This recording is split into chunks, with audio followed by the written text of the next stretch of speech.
नमस्कार मित्रांनो, आज एक नवीन व्हिडिओ घेऊन तुमच्यासमोर आलो आहे. चला व्हिडिओ स्टार्ट करूया. बंद फाईल, उघडलेला जखमेचा दरवाजा. Mumbai, crime branch archive room. धुळीने झाकलेली फाईल. रात्रीचे 2:12. बाहेर पावसाची हलकी सर. आत फक्त एक पांढरा ट्यूबलाईट. इन्स्पेक्टर माया पाटील त्या फाईलकडे बघत होती. केस संपला होता. आदित्य मेहता तुरुंगात, शिरोडकर निलंबित. न्याय झाला. पण तिच्या टेबलावर एक नवीन लिफाफा पडला होता.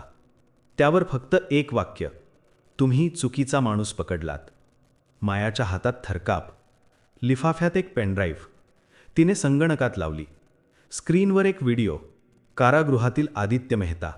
त्याचा चेहरा थकलेला पण डोळे शांत. तो म्हणत होता, मी सिस्टीम हॅक केली हो, पण विमान कोसळावं असा माझा हेतू नव्हता. खरा प्लॅन माझा नव्हता. व्हिडिओ अचानक बंद. खोलीत पुन्हा शांतता. माया पुटपुटली, मग खेळ अजून संपलेला नाही. तुरुंगातील भेट. दुसऱ्या दिवशी सकाळी माया येरवडा कारागृहात. लोखंडी गज, ओलसर भिंती, दूरवरून कैद्यांच्या पावलांचा आवाज. आदित्य समोर बसला होता.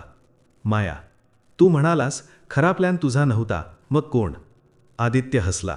तुम्ही अजूनही वरच्या लोकांवर विश्वास ठेवता? माया, कोड नको, नाव सांग. आदित्य शांत.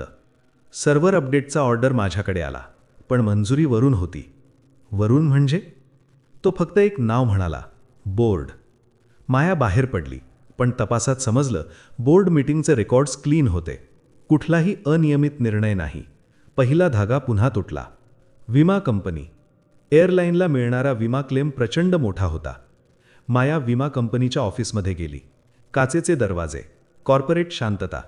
तिथे एक अधिकारी म्हणाला, मॅडम, अपघात झाला असता तर क्लेम मिळाला असता, पण विमान वाचलं, आम्हाला काही फायदा नाही. रेकॉर्ड तपासले, कोणतीही गुप्त डील नाही. पुन्हा शून्य. कॅप्टनवर हल्ला. त्या रात्री कॅप्टन आरव देशमुखच्या घराबाहेर अज्ञात व्यक्तीने गोळीबाराचा प्रयत्न केला. कोणीही जखमी नाही. सीसीटीव्हीत फक्त एक काळी बाईक. मीडिया ओरडू लागला. सत्य लपवण्यासाठी साक्षीदार संपवण्याचा प्रयत्न. माया विचारात पडली. कोणी कॅप्टनला गप्प करायचा प्रयत्न करत होतं, पण काय? मायाला अचानक आठवलं, विमानात सापडलेला पहिला लिफाफा. त्यावर फॉरेन्सिक रिपोर्ट. फिंगरप्रिंट्स फक्त एकाच व्यक्तीचे, रोहन कदम. तिचा स्वतःचा सहाय्यक. तिने त्याला ऑफिसमध्ये बोलावलं. माया शांतपणे म्हणाली, रोहन, त्या लिफाफ्यावर तुझे ठसे कसे? रोहन घाबरला. मॅडम, मी फक्त संदेश पोहोचवला होता. मला सांगितलं गेलं होतं. कोणी? तो नाव घेतो, अद्वैत राणे. एअरलाईनचा नवीन CEO, ज्याच्यावर सगळ्यांचा विश्वास होता. मायाच्या डोक्यात विजा चमकल्या. खरा मास्टर माइंड अद्वैत राणे. स्वच्छ प्रतिमा, करिश्मा, मीडिया स्टार. माया त्याच्या पेंटहाऊस ऑफिसमध्ये पोहोचली. खाली शहराचे निऑन दिवे, वर काचांच्या भिंती. माया, तुम्ही रोहनला संदेश द्यायला लावला. अद्वैत शांत हसला. इन्स्पेक्टर, तुम्ही अजूनही सिद्ध करू शकत नाही. माया फाईल उघडते. Bank transfer, cyber logs, board मीटिंगच्या ऑफ रेकॉर्ड नोट्स. अद्वैतनेच आदित्याला गुप्तरित्या आदेश दिले होते. विमान कोसळावा असा हेतू नव्हता, फक्त भीती निर्माण करून कंपनीचा शेअर भाव खाली आणायचा. नंतर स्वस्तात शेअर्स खरेदी करून नियंत्रण मिळवायचं. पण प्लॅन चुकला. इंधन लीक खूप गंभीर ठरलं. समीर सावंतला हे कळलं, म्हणून तो अडथळा बनला.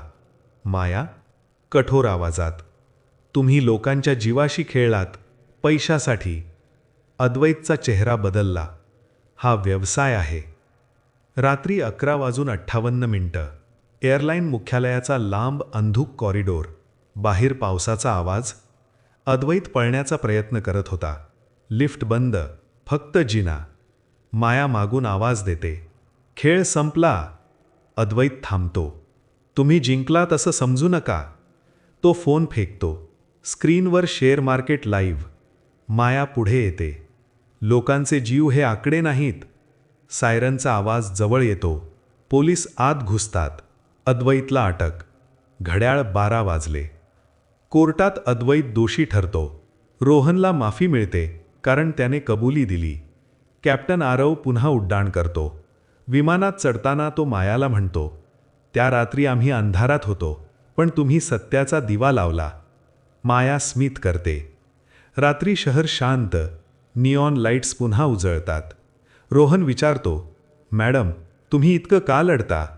ती उत्तर देते, कारण भीतीवर पैशाचा विजय झाला तर न्याय कायमचा हरतो. कॅमेरा वर जातो.